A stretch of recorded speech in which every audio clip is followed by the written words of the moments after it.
If you'd like to know how to transition from BJJ to MMA successfully, stay tuned and watch this short video.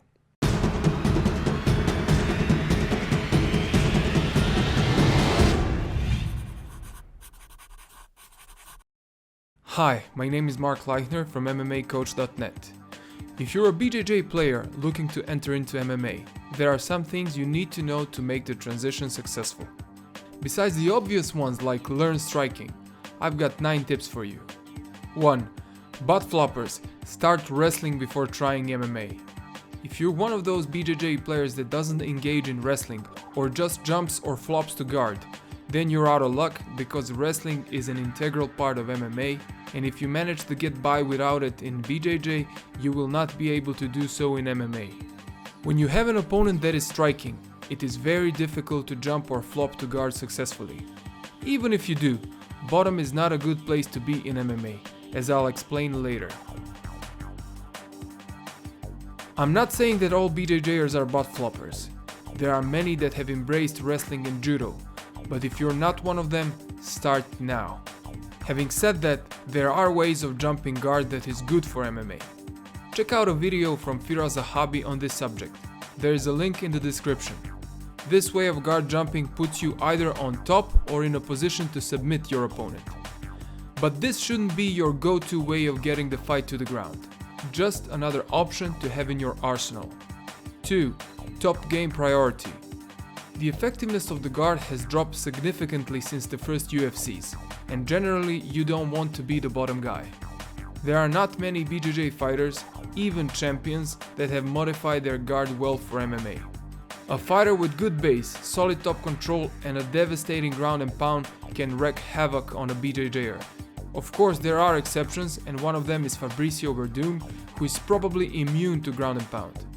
Even Damian Maia tries to stand up from the bottom and doesn't play the guard game if he doesn't have to.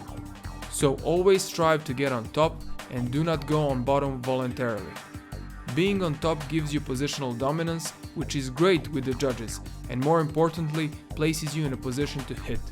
Punches tend to soften up the opponent and thus making it easier for you to get the submission, or you just win with ground and pound. 3. Guard. Be very close or very far. I did say to concentrate on the top game, but there will be times when you end up on bottom and in guard. When that happens, relax, don't panic and work your technique. You want to be very close to your opponent by using underhooks,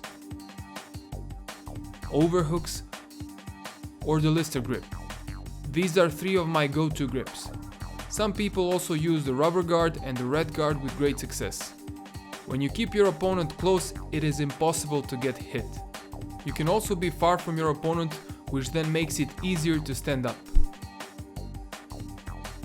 Mid-distance is dangerous, and that is when you get hit most often. Switch guard priorities. Usually the priorities for a BJJer look like this: submit, sweep, stand up. In MMA it should be stand up, sweep, submit. Which leads us to number 4, which is master the art of standing up. This is not as sexy or cool to learn as submissions or punches, for example, but it is very important skill to have in MMA. I can't stress this enough. There are several ways of doing the technical stand-up, but it is beyond the scope of this video. So I'm just going to show you 2 situations quickly, and in the future I might do a standalone video on this subject. When you have your opponent in your guard, expect him to try and stand up and rain down punches at some point. When he does that, immediately place your feet on his hips, push away and stand up. Or you can create the distance by kicking the leg or kicking him, and when the gap appears, go for the stand-up. The point is to develop good timing, which means you have to stand up as soon as there is distance between you and your opponent. When he's in your guard and he sits up to hit you, push his chest with your feet and stand up. If he posts on one foot, you can push his knee with your foot and stand up. 5. Guard passing. Lead with the knee, not the head. In grappling, competitors usually assume this position when guard passing. If you did that in MMA, the first thing that would happen would be an upkick, which would probably end the fight. Instead, lead with the knee, put your head back and then get close to your opponent, control the feet, hit, or try to pass. I'm not going to get into guard passing in detail in this video. Just know that you need to assume the knee leading position, and this is how you start passing the open guard in MMA. 6. Stick to solid basics most of the time. Fancy stuff can sometimes work, but good solid basics win fights most of the time, so it's smart to invest your time in them. It's all about probabilities, and basics have the greatest chance of working. 7. Roll with punches and gloves. Start rolling with 4-ounce gloves just to feel the difference. Then incorporate punches, meaning ground and pound, and put on either 12-ounce boxing gloves or an open hand equivalent with a lot of padding.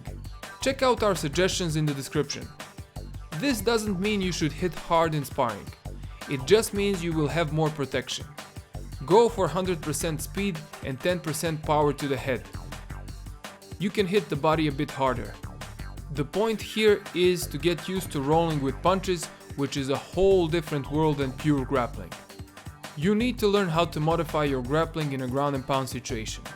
Then you will see what works, what you must cut out from your repertoire, and what must be added. Chances are you will be left with core basics. 8. Start with small shows. If you're a big star in BJJ, then you might be tempted to go to big shows straight away. This is usually a mistake, and you should start with small shows.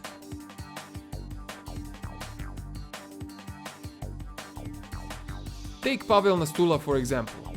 Although he's not a BJJer, but a world-class judoka, he's a typical example of a big star that had a baptism by fire, so to speak.